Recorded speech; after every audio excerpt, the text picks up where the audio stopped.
კალათბურთის გუნდის სტატისტიკოსმა დასვალა თუ რამდენი ბურთი ჩააგდო ერთ თამაშში თითოეულმა მოთამაშემ 12 კაციანი გუნდიდან და შემდეგ მონაცემების საჩვენებლად ღეროვან ფოთლოვანი გრაფიკი ააგო.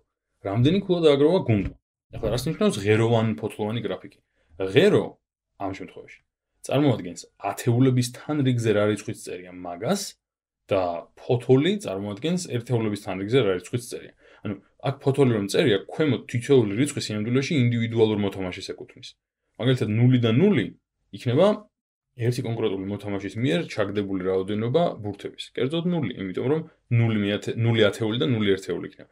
მოდი ცოტა გასაგები რომ იყოს, ჯერ ჩამოვწერ 1 2 3 4 5 6 7 8 8 ცალ ნულიანს, იმიტომ რომ ეს ღერო ნიშნავს რომ ათეულების თან რიგში უნდა იყოს 0 და ასეთი 8 ცალი მაქვს, ხო? ამიტომ ესე იგი 1 2 3 4 5 6 7 და 8 ეს არის ნულები.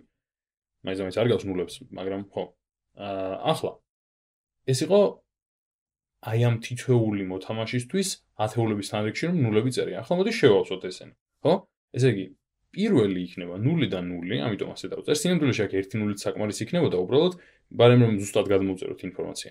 შემდეგ ისევ 0 და 0, ესე იგი ამ მოთამაშემ და ამ მოთამაშემ ჩააგდეს 0 რაოდენობის ბურთი. შემდეგ ამან ჩააგდო 2. რატომ? იმიტომ რომ 0 ათეული და 2 ერთეული, ანუ 2 ბურთი. მომდევნო 0 4, შემდეგ 0 7, უიცუდა დამithვლია და 8 არ ყოფილა 7 ყოფილა. მე ისევ 0 7 და ბოლოს 0 9. ესე იგი ეს ზედმეტია. ესე იგი 7 ყოფილა, კარგად ვერ დავინახე. ანუ გამოდის რომ ერთი მოთამაშემ ჩააგდო 0 ათეული და 0 ერთეული, ანუ 0 ბურთი. მე ერთმა ჩააგდო ისევ იგივე რაოდენობა. ერთმა ჩააგდო 0 ათეული და 2 ერთეული, ანუ 2.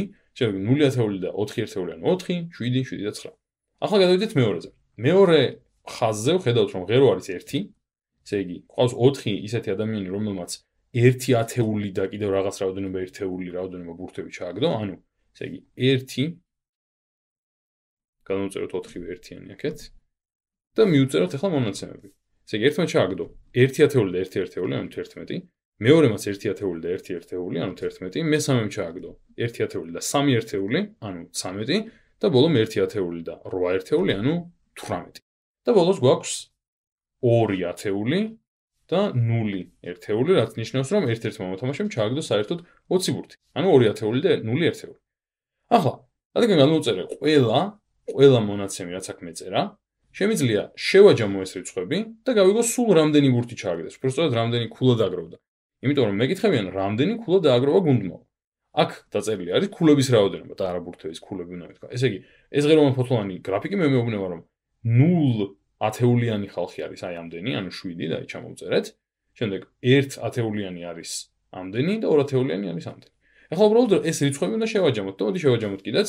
ესე იგი, მე უნდა შევკრიბო და მოდი ცალ-ცალკე შევკრიბო და ეგრე ვიზამ. ესე იგი, უნდა შევკრიბო 2 4 7 7 9, ეს რა არის? 2 + 4 ნულებს არ ვთვლი, იმიტომ რომ მაინც არაფერს ვთვლის, ხო? 2 + 4 არის 6, 6 + 7 არის 13, 13 + 7 არის 20, 20 + 9 არის 29, ესე იგი, ეს რაოდენობა არის 29. ახლა ქვემოთ ვნახოთ.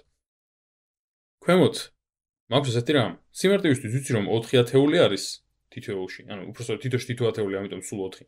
ესე იგი, მაქვს 40 და კიდევ ერთეულების ჯამი. ერთეულებია 1, 1, 3 და 8. 1 + 1 არის 2, 2 + 3-ია 5, 5 + 8 არის 13. ესე იგი, მაქვს 13 დამატებული 40, იმიტომ რომ თითო ათეულია ყველგან, ანუ 53. და ბოლოს აქ მაქვს 20. ამიტომ გამოდის რომ უბრალოდ უნდა შევკრიბო 29, 53 და 20. ეს მომცემს სრულ რაოდენობას აღებული ქულების, ასე ვთქვათ. ახლა ნახოთ ეს რა არის? ეს არის იგივე რაც 29-ს რომ 20 დავამატო 59, 59-ს დამატებული 53, რაც უდრის 102-ს. ანუ გამოდის რომ 102 ქულა დაუგროვებია სულ კალათბურთის გუნდს. და ამაში დაგვეხმარა ღეროვანი ფოთლოვანი გრაფიკი, რომელიც გვიჩვენებდა რომ 0 ათეული და რაღაცა ერთეული რაოდენობა ჩააგდო ამდენმა ხალხმა, 1 ათეული და რაღაცა ერთეული რაოდენობა ამდენმა და 2 ათეული და 0 ერთეული ერთმა. ეგ არის და ეგ. უბრალოდ დავთვალეთ, უბრალოდ ჩავწერეთ თითოეულმა რამდენი ქულა აიღო და შემდეგ შევკრიბეთ ეს ქულები, რომ მივიღო ჯამური რაოდენობა.